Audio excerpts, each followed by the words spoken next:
Pauwi na nga tayo mga kalapatids. Ito ang service ko. Ang aking motor si RC1. Andito nga tayo sa farm breed. Ang cute ng mga manok oh.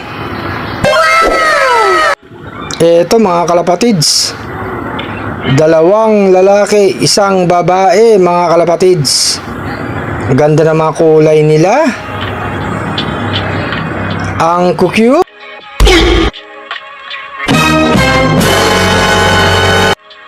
Ito na nga yung loob ng farm breed. Maraming gamit dito sa manok, sa kalapati, mga kalapatids. May mga patuka pa, vitamina, inuman, tapos syempre lagayan ng pagkain.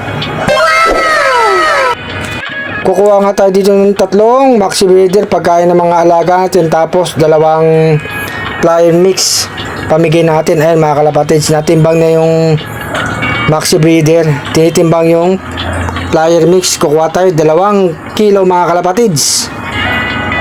Lagi tayo nandito mga kalapatids pag kailangan natin ng patuka. Pupunta tayo dito mga kalapatids. Ayan si sir, napakasipag. Okay na, nilagay na yung nakuha natin patuka mga kalapatids sa lagayan. May isa pa pala, sorry, nagpabol pala ako ng 1 kilo pa mga kalapatids. Bali nga 2 kilo.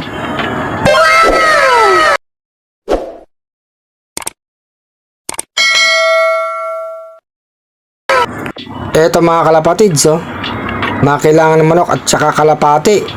Mga gamot, vitamina, meron pang gloves oh, para sa manok.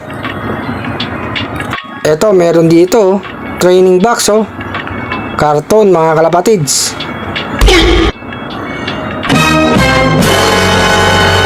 Tapos ayan oh, sa manok, pag nagsusuga ng manok mga kalapatids, may lubid pa. Ito pa mga kalapatids oh, may cage pa.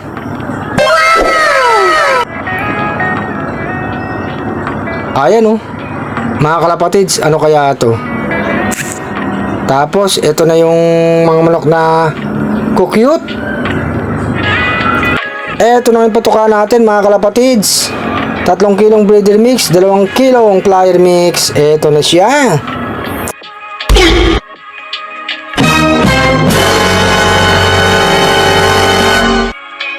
Eto nga yung paligid mga kalapatids ng Quezon Avenue. Medyo traffic oh, mga kalapatids. Ayan ang lugar dito,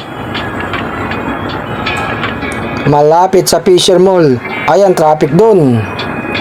Eto nga sa Arcelo, pauwi na tayo mga kalapatids. Eto na yung nakuha natin patuka, 3 kilong breeder mix. Marami na ng pagkain yung mga alaga natin. Mabubusig na naman sila mga kalapatids.